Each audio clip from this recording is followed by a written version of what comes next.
On parle tactique, transfert et choix. Chaque rumeur on la décortique pour toi. Analyse fine, mercato sous les feux. Le Barça en détail, des coulisses aux enjeux.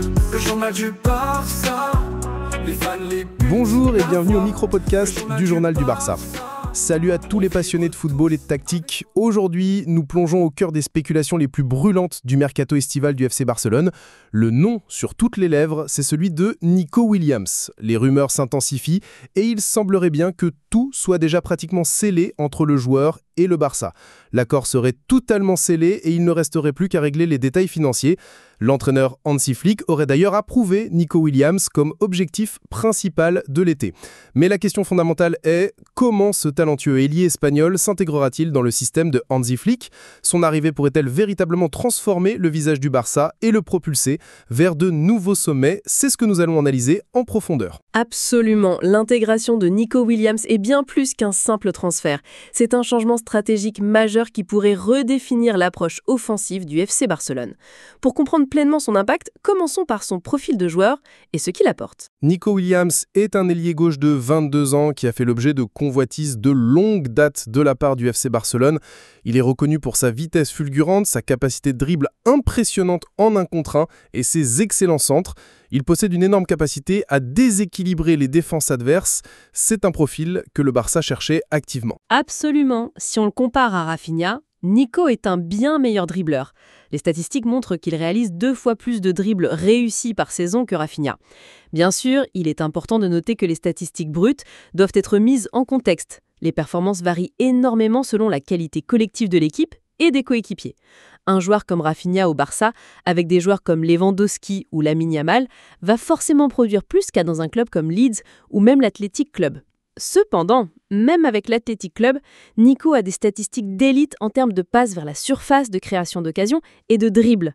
Il est le premier en goal creating actions par 90 minutes en La Liga, avec 0,99, et le deuxième en dribble par 90 minutes, 3,4.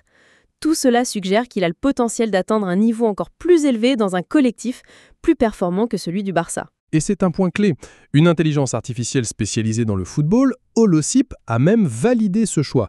Elle a prédit que Nico Williams surpasserait 96% des attaquants potentiels pour le poste d'ailier gauche au Barça la saison prochaine, en se basant sur le volume et la qualité de ses actions. Son seul point faible identifié est son rendement défensif, mais ce n'est pas un obstacle majeur pour le club qui semble prêt à faire des efforts pour le recruter. On ne peut pas non plus ignorer la rigueur de Flick en matière de discipline. La mise sur le banc de Jules Koundé pour des retards répétés est un exemple clair de son exigence envers l'équipe et de l'importance qu'il accorde à la ponctualité et au professionnalisme. Cette approche, bien que parfois critiquée pour la gestion des jeunes talents, est conçue pour garantir des résultats immédiats et une culture de la performance. Passons maintenant à l'intégration tactique de Nico Williams. Dans le système de Flick, Nico sera principalement déployé sur l'aile gauche. Il agira comme un ailier intérieur équilibré, capable d'apporter de la largeur quand l'équipe en a besoin, mais aussi de rentrer à l'intérieur du jeu pour des courses diagonales et créer des occasions. Sa capacité à utiliser sa vitesse et ses dribbles pour battre les défenseurs adverses en 1 contre 1 et générer des occasions grâce à des centres tendus, des passes en retrait ou des tirs directs sera crucial. Ses mouvements sans ballon, notamment ses courses dans le dos de la défense, en feront un véritable danger en se liant avec l'attaquant central. Et c'est là que la synergie devient particulièrement intéressante, notamment avec Alejandro Baldé. La présence de Nico Williams est une bénédiction pour Baldé, dont la plus grande qualité est de recevoir bas et de s'élancer en diagonale vers l'intérieur. Cela permettrait à Baldé de pleinement exploiter les espaces créés par Nico, le transformant en une bombe nucléaire pour les défenses adverses. Si Nico reste plus proche de la ligne de touche, Baldé pourra faire des courses intérieures surprises, un mouvement que Flick aime et que l'on a souvent vu faire à Koundé sur l'autre flanc.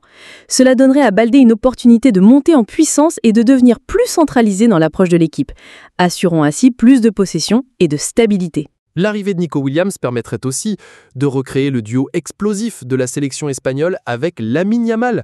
Lamine Yamal, qui resterait le titulaire indiscutable sur l'aile droite, a lui-même exprimé son désir de partager le vestiaire avec Nico Williams.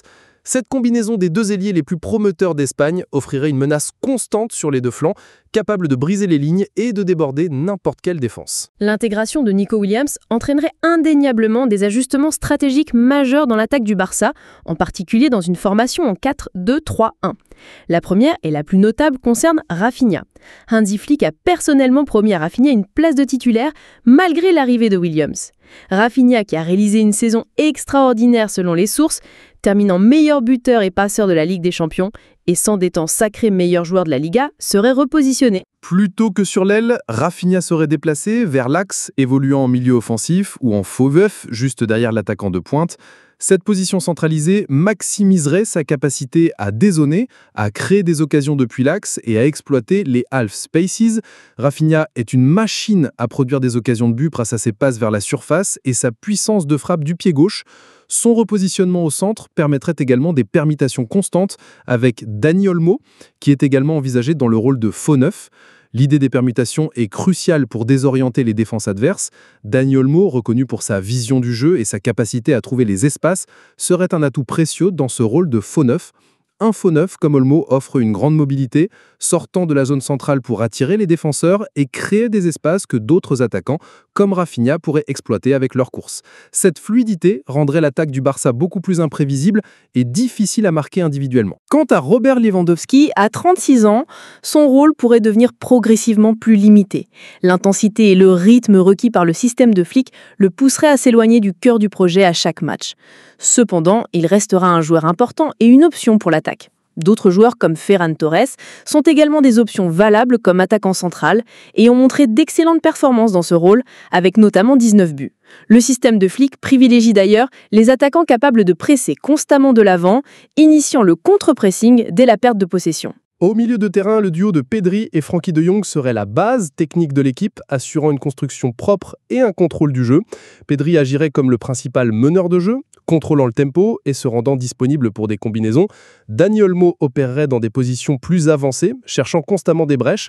Gavi, quant à lui, pourrait être envisagé pour plus de minutes dans le double pivot, comme une option fiable pour les rotations compte tenu de l'intensité demandée. Ces repositionnements et l'arrivée de Nico Williams apporteraient de multiples bénéfices tactiques pour l'équipe.